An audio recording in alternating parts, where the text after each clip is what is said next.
kita akan langsung masuk ke bab 4, yaitu konsep, landasan, dan model kurikulum. Pada saat ini saya akan memaparkan bagian pertama, yaitu hakikat kurikulum. Kurikulum diartikan sebagai rancangan pendidikan yang mencakup tujuan, isi, metode, dan evaluasi pembelajaran yang dirancang untuk mencapai kompetensi tertentu pada peserta didik. Kurikulum bukan hanya sekadar daftar mata pelajaran, tetapi mencakup seluruh pengalaman belajar yang dirancang secara sistematis.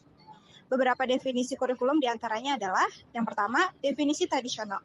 Kurikulum dianggap sebagai rangkaian mata pelajaran yang harus diselesaikan oleh siswa. 2. Definisi modern. Kurikulum merupakan semua pengalaman yang diberikan kepada siswa di bawah arahan sekolah, meliputi kegiatan intrakurikuler, kurikuler, dan ekstrakurikuler. 3.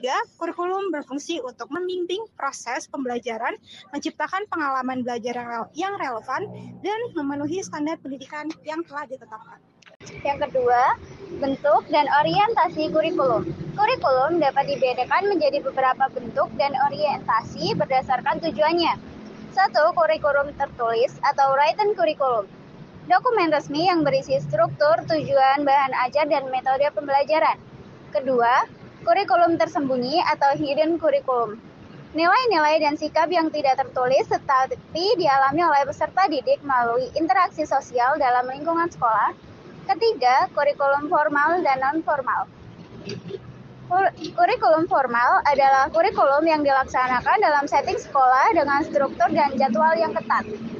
Sedangkan kurikulum non-formal lebih fleksibel, diselenggarakan di luar sekolah seperti kursus atau pelatihan. Dan keempat, orientasi kurikulum.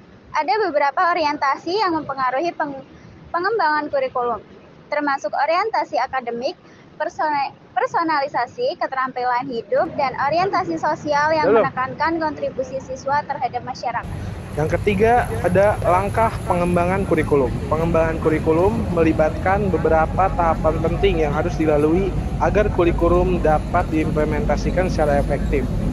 Ada analisis kebutuhan, menilai kebutuhan pendidikan dan perkembangan peserta didik serta tujuan masyarakat. Ada perumusan tujuan, merumuskan tujuan pendidikan yang ingin dicapai berdasarkan kebutuhan yang telah diidentifikasi. Dan yang ketiga, ada pemilihan isi kurikulum, memilih materi ajar yang relevan dengan tujuan pembelajaran meliputi pengetahuan, keterampilan, dan sikap.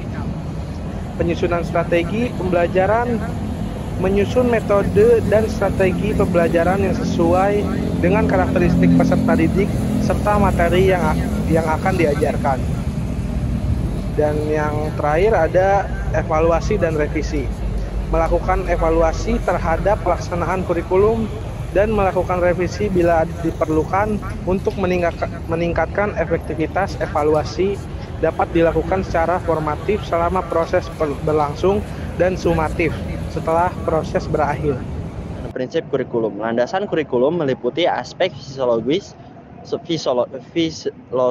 dan sosiologis dan iptek yang memberikan arah dan prinsip dasar dalam pengembangannya. Pertama yaitu landasan filosofis, berdasarkan nilai-nilai dasar yang diyakini oleh masyarakat seperti Pancasila dan kemanusiaan universal. Kedua yaitu landasan psikologis, mempertimbangkan tahap perkembangan psikologis peserta didik termasuk aspek kognitif, afektif, dan psikomotor. Yang ketiga yaitu landasan sosiologis, mempertimbangkan kebutuhan sosial dan budaya dan ekonomi masyarakat yang dinamis. Dan yang terakhir, landasan ilmu pengetahuan dan teknologi yang mengintegrasikan perkembangan terbaru dalam sains dan teknologi untuk meningkatkan kualitas pendidikan.